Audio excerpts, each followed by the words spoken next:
আসসালামু আলাইকুম সবাইকে। কুক উইথ এসকেতে সবাইকে স্বাগতম জানাই। আজকের রেসিপি হচ্ছে কলিজা ভুনা। তো দেরি না করে শুরু করি।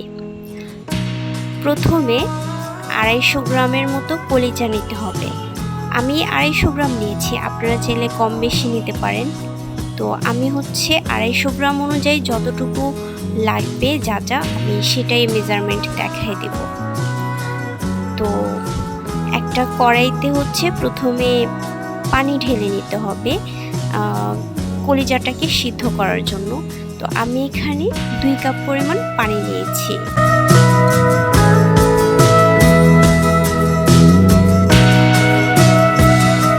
তারপর যখন পানিটা ফুটে যাবে তখন কলিজাটাকে ফুটন্ত গরম পানিতে দিয়ে কিছুক্ষণ নাড়তে হবে।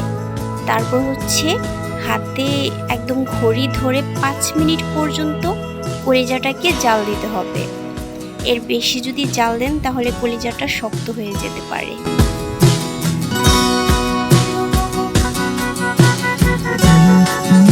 কলিজাটা সিদ্ধ হয়ে যাওয়ার পর আমি একটি স্ট্রেনারে সেই কলিজাগুলোকে ছেঁকে নিই এবং কলিজার গায়ে যে চামড়া আছে এক্সট্রা, ওই চামড়াগুলোকে ভালোভাবে ছাড়িয়ে নিতে হবে। এতে করে কলিজাটা অনেক সফট হবে এবং খেতেও অনেক সুস্বাদু হবে।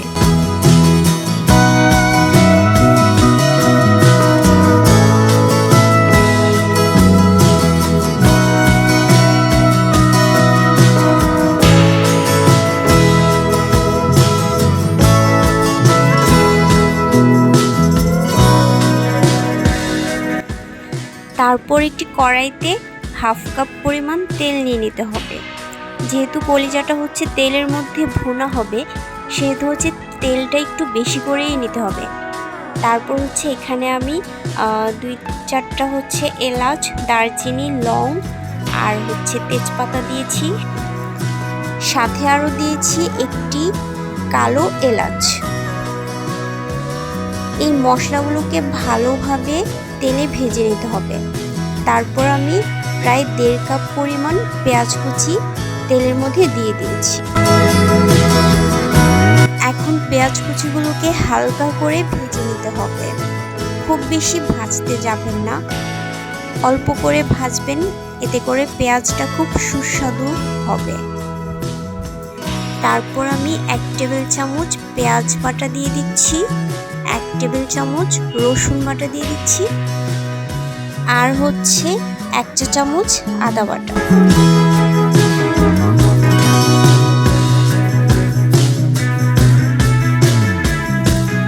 এখন মশলাগুলোকে ভালো করে কষাতে হবে।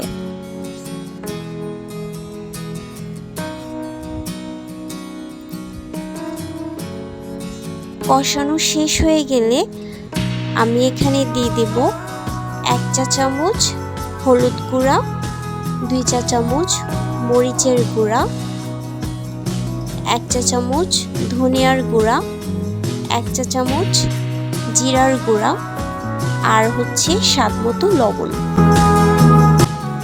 এখন মশলাটা যাতে পুড়ে না যায় সেজন্য আমি কিছুটা পানি দিয়ে দিব এবং ভালোভাবে নেড়ে নিব।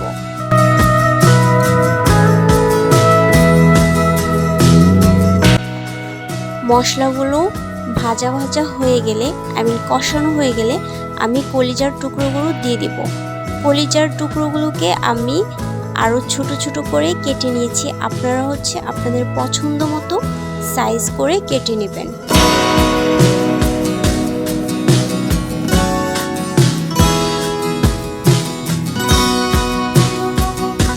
ঢাকনা দিয়ে কিছুক্ষণ কষাবো এবং কষানো হয়ে গেলে আমি ঢাকনাটাকে খুলে আবারও ভালোভাবে নেড়ে দিব।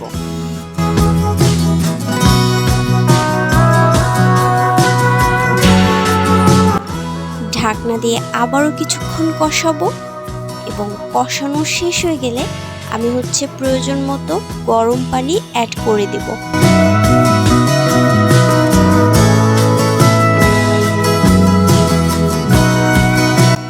এখন আবারও সেটাকে ঢাকনা দিয়ে দিব এবং সামান্য আঁচে এটাকে আস্তে আস্তে রান্না করব।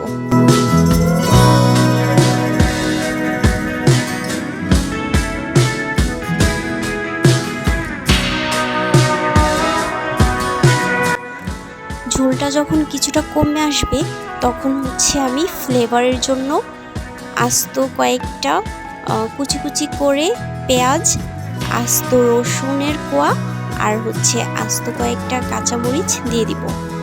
এতে হচ্ছে কলিজা ভুনাটা আলাদা একটা ফ্লেভারফুল হবে।